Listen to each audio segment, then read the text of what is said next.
Halo guys, salam sejahtera. Terima kasih masih berada di channel ini.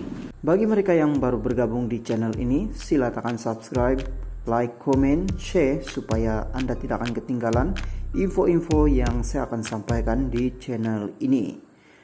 Berita hari ini saya mau kongsikan kepada Anda daripada Malaysia kini, pertubuhan perpaduan ummah bukan lawan mufakat nasional. Ahli Parlimen Arau Sahidan Kasim menjelaskan pertubuhan perpaduan ummah yang dilancarkan di Perlis semalam bukan untuk bersaing dengan NGO mufakat nasional.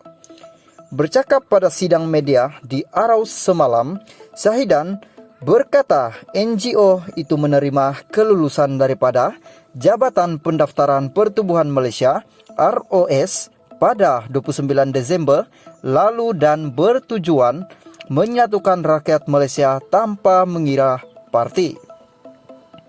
Keahlian bagi pertubuhan perpaduan ummah akan dibuka bermula malam ini, yaitu sejurus selepas ia dirasmikan, katanya sambil menjelaskan pertubuhan itu akan diperluaskan di semua 222 kawasan parlimen. Saya difahamkan perpaduan ummah ini menerima sebanyak sokongan dari media sosial. Untuk masyarakat dari parlimen yang lain yang berminat juga boleh teruskan dengan mendaftar sebagai ahli.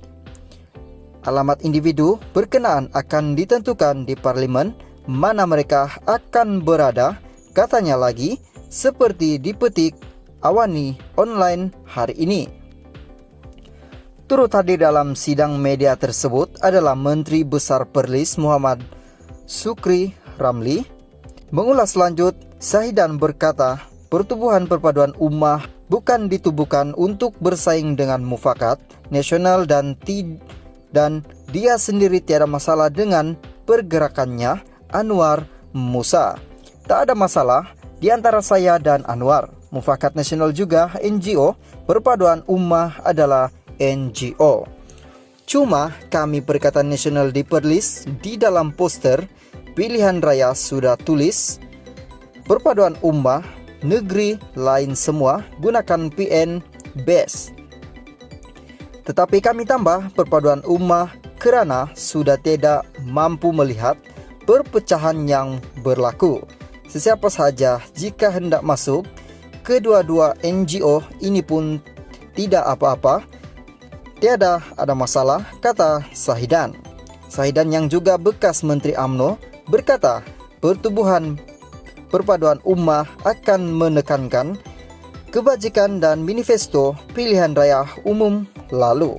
Masuk 3 atau 4 NGO tidak beri apa-apa kesan, tetapi saya nyatakan bahawa pertubuhan perpaduan ummah lebih tekankan kepada kebajikan dan manifesto supaya semua pihak selepas pilihan raya mesti bersatu padu, katanya lagi. Halo guys, salam sejahtera. Terima kasih masih berada di channel ini. Bagi mereka yang baru bergabung di channel ini, silakan subscribe, like, comment, share supaya Anda tidak akan ketinggalan info-info yang saya akan sampaikan di channel ini. Berita hari ini saya mau kongsikan kepada Anda sangat mengejutkan. Daripada Astro Awani, kes Najib Rosma terus curi tumpuan pada 2022. Ia menyaksikan Najib menjadi bekas Perdana Menteri pertama Malaysia yang terpaksa meriuk dalam penjara bagi kesalahan jenayah. Kuala Lumpur tahun 2022 sekali lagi menyaksikan mahkamah menjadi tumpuan apabila melakar beberapa keputusan penting dalam kes rasuah, pengubahan wang haram, pecah amanah, jenayah serta bunuh yang membabitkan ahli politik dan tokoh atau orang-orang kenaman. Bagaimanapun paling mencuri perhatian ialah kes rasuah membabitkan Datu Sri Najib Tun Razak dan istrinya Datin Sri Rosma Mansur. Keputusan mahkamah dalam kes berfolio kes tinggi itu turut menyaksikan Najib menjadi bekas Perdana Menteri pertama Malaysia yang terpaksa meriuk ke dalam penjara bagi kesalahan jenayah. Najib 69 telah dibawa ke penjara Kejang selepas Mahkamah Persekutuan pada 23 Ogos mengekalkan sabit sabitan serta hukuman penjara 12 tahun dan denda Rm210 juta terhadapnya kerana menyeleweng Rm42 juta dana milik SRC International Sendirian Berhad. Panel 5 hakim dipengerusikan Ketua Hakim Negara Tun Tengku Maimunah Tengku Tuan Mat ketika menolak rayuan Najib terhadap keputusan Mahkamah Rayuan yang mengekalkan perintah Mahkamah Tinggi, memutuskan bahawa bekas Perdana Menteri itu semasa perbicaraan kes tidak pernah mempersoal wang sebanyak Rm42 juta yang dideposit ke akaun bank pribadinya.